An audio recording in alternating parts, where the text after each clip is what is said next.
Drink it all, Mark. You know your recovery depends on every drop of this tonic, Sarah said, her voice wavering between the sweetness of a devoted wife and the coldness of an executioner. Mark Miller, lying in the king-size bed of the Connecticut mansion, felt his throat burn. I can't take this anymore, Sarah.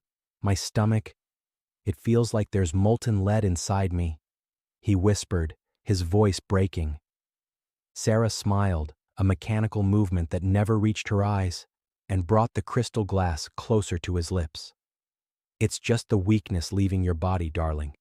Soon none of this will be a problem anymore, for either of us.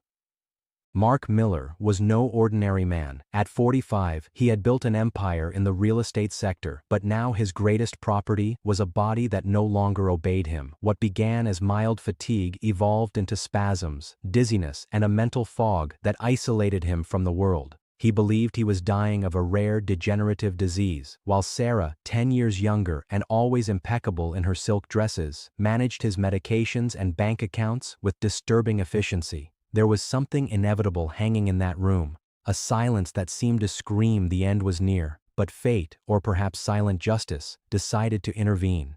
That afternoon, while Sarah believed Mark was asleep under the effects of sedatives, she left the dropper bottle on the dresser to answer a phone call. The bottle tipped over, the clear liquid spilled, and as it touched the silver base of a picture frame, the piece instantly began to darken, corroded by a violent chemical reaction. Mark opened his eyes just enough.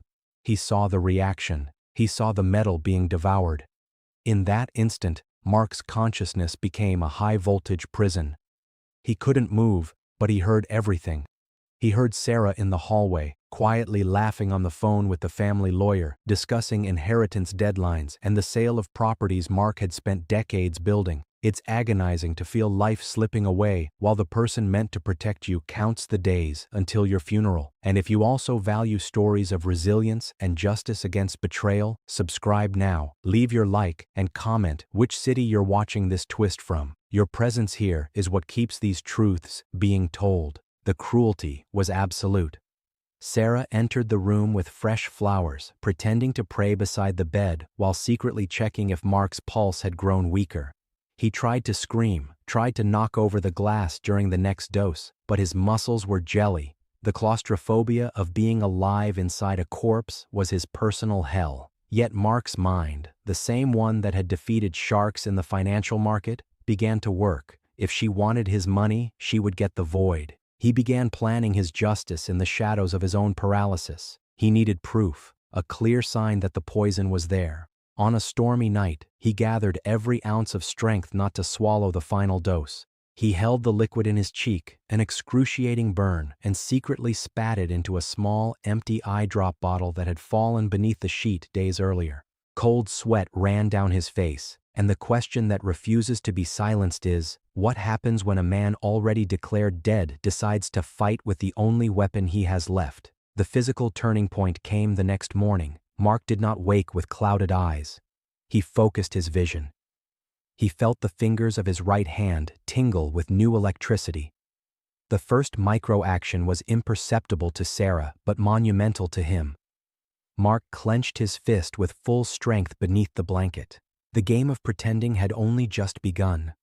The Connecticut sun streamed through the gaps in the velvet curtains, illuminating the dust dancing in the room, but for Mark Miller, the air had never felt so dense. Sarah entered the room humming a soft melody, carrying a tray with what she called a revitalizing breakfast. She leaned in, placing an icy kiss on Mark's forehead. "Good morning, darling. Today you look more present," she remarked, a trace of doubt crossing her predatory gaze. Mark kept his face relaxed, his jaw loose, pretending the same lethargy of the past months. Inside, every fiber of his being screamed to leap from the bed and confront her, but hatred had transformed into cold strategy. Sarah's mask was flawless. She sat in the armchair beside the bed and opened Mark's laptop. "I'll handle those transfers to the investment fund we agreed on, remember? Bureaucracy doesn't wait for health," she said, never taking her eyes off the screen. Through half-open eyelids, Mark watched the woman he had loved for 8 years typing passwords and moving sums that represented the sweat of an entire lifetime. The dramatic irony was suffocating. She was operating the estate of a man still breathing just inches away from her. Mark knew he needed allies, but who? All the household staff had been dismissed by Sarah under the pretext of privacy and intensive care. Only Dr. Harrison remained, the family physician who visited weekly. Mark needed to test whether Harrison was an accomplice or merely an incompetent pawn in Sarah's game. During that afternoon's visit, while Sarah went to the kitchen for water, Mark sensed his opportunity. With superhuman effort that made the veins in his neck bulge, he moved his left hand and grabbed the doctor's wrist. Dr. Harrison jumped back, startled. "Mark, can you hear me?"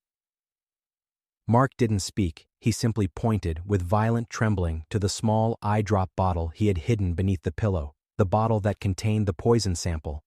Before the doctor could react or pocket the vial, the doorknob turned. Sarah entered. "Is there a problem, doctor?"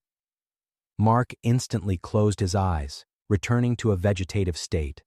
The silence in the room was so heavy the ticking of the wall clock could be heard. Dr. Harrison, visibly nervous, slipped something into his coat pocket and muttered, "Just muscle reflexes, Sarah. Common at this stage." Mark's claustrophobia intensified. He didn't know whether the doctor would betray him or help him. That night, he heard Sarah arguing on the phone again, this time with a harsher voice. "The process is far too slow. His heart is as strong as a bull's. Increase the dosage of the compound, or I'll find someone with the courage to finish the job." The cruelty had no limits. A single tear slid down Mark's face, not from sadness, but from purifying fury. He was no longer just a victim. He was a ghostly observer in his own home.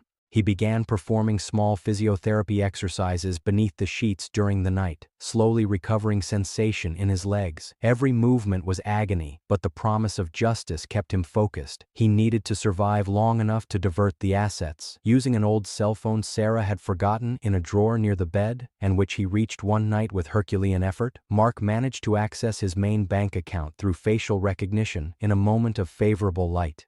He didn't transfer the money to himself. He began moving the wealth into an irrevocable charity fund and into the accounts of former employees Sarah had unjustly fired. He was draining the financial oxygen from the betrayal, penny by penny, while she believed she was becoming richer by the day. The psychological tension peaked when Sarah, noticing the company's accounts showing inconsistencies, had a furious outburst in the bedroom. She shook Mark's shoulders, screaming, "Where is the access to the reserve fund, Mark? Wake up!" He remained motionless, a master of disguise, feeling his killer's breath on his face. The preparation for the final act was complete. Mark Miller was no longer the sick man Sarah believed she controlled. The hook question hanging in the air was, what would Sarah do when she discovered that the safe she coveted so desperately was in fact being emptied by the very corpse she was trying to create? The dimness of the bedroom seemed to hide ever darker secrets. Sarah was no longer the caring wife. The desperation of watching the money disappear right under her nose had turned her into an erratic creature. She spent hours in front of the computer, huffing, calling bank managers who always gave the same answer. The transfers were legitimate, authorized by security keys only Mark possessed. She looked at her husband, motionless in bed, with a mixture of hatred and confusion. "How are you doing this?" she hissed, leaning close to his face. "You're a vegetable. You can't be beating me." What she didn't know was that Mark was more alive than ever. The silent detox, achieved by spitting the doses of tonic into the carpet or into hidden bottles, was working. The mental fog had lifted. He now had full control of his senses, though he still pretended his eyes couldn't focus.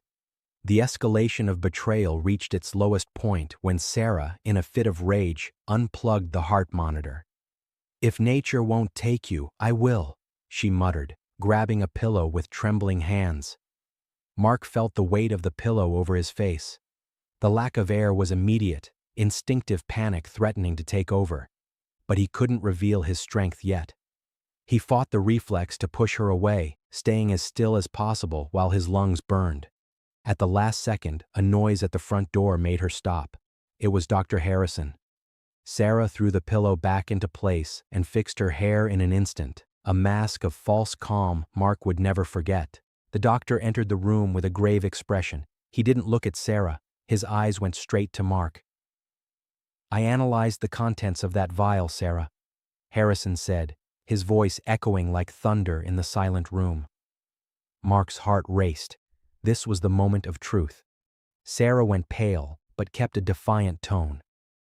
"What are you talking about, doctor?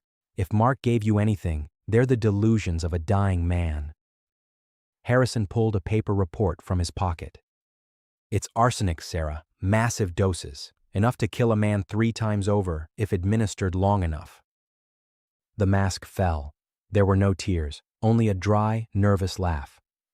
"And who's going to believe you? I'm the devoted wife, he's the sick man. Without his money, you are nothing in this town, Harrison. I can buy your silence or your ruin." Mark heard every word, every threat.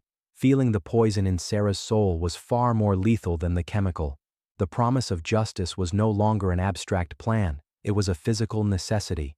The psychological tension in the room was almost tangible. Sarah began pacing back and forth, planning how to get rid of the doctor and finish the job with Mark. She didn't notice that Mark's hand, once lifeless at his side, was now firmly clenched over the sheet. The visible physical turning point was about to happen. Mark Miller would no longer wait for fate to save him. He would walk toward his own freedom. While Sarah shouted at Harrison, threatening to destroy his career, Mark felt strength returning to his legs. The effort of his secret midnight physiotherapy had paid off. The awakening was sudden. With a fluid movement and a strength no one expected from a man in his condition, Mark sat up in bed. The sound of the sheet moving was like a cannon shot. Sarah froze. She slowly turned, eyes wide, seeing the man she tried to erase from the world staring directly into her eyes. There was no fog, no weakness. There was only cold judgment. The first word to leave Mark's mouth after months of silence was short, sharp, and final. "It's over." The hook question now echoing in the air was, what happens to a predator when she realizes her prey not only survived, but now holds the keys to her own cage? The silence that followed Mark's word was more terrifying than any scream. Sarah stepped back until her back hit the dresser, knocking over the picture frame the poison had stained weeks earlier.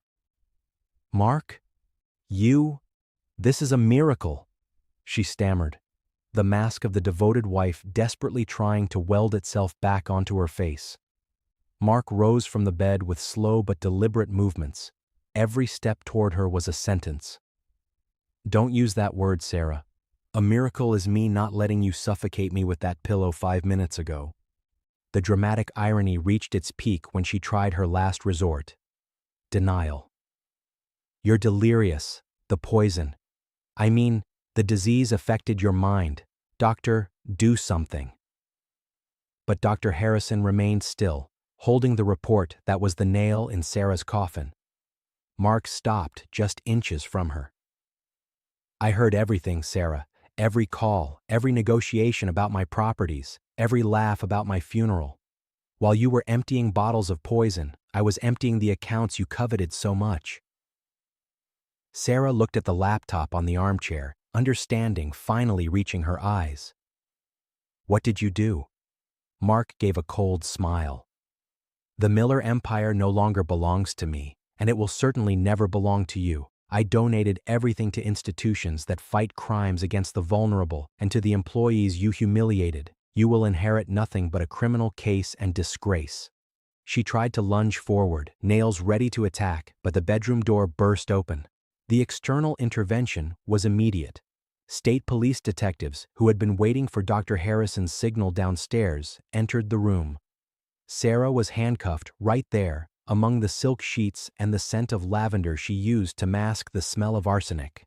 She tried to justify herself, claiming Mark was abusive, that she was the victim, but her words fell on deaf ears as she was escorted out of the mansion she had planned to own alone. The epilogue was marked by sober realism. Mark's recovery was not instant. It took months of intensive physiotherapy to purge the chemical residue from his system and regain full strength. The mansion was sold, and he moved to a smaller house near the sea, where the air was not contaminated by betrayal. He did not become a bitter man, but a vigilant one. Justice, though slow, had restored not only his wealth but his dignity. The moral of this story is that greed can blind even the most cunning predator, but the resilience of those who seek the truth is a force impossible to silence. Sometimes the greatest power someone can have is the silence of the one who observes everything, waiting for the right moment to take back the reins of their own life. Betrayal may prepare the banquet, but justice is always the one who sits at the head of the table. We hope this story touched you in some way and served as a reminder of the value of integrity. Now, comment which part of the video you liked the most, and don't forget to check out our other stories of overcoming adversity. See you next time.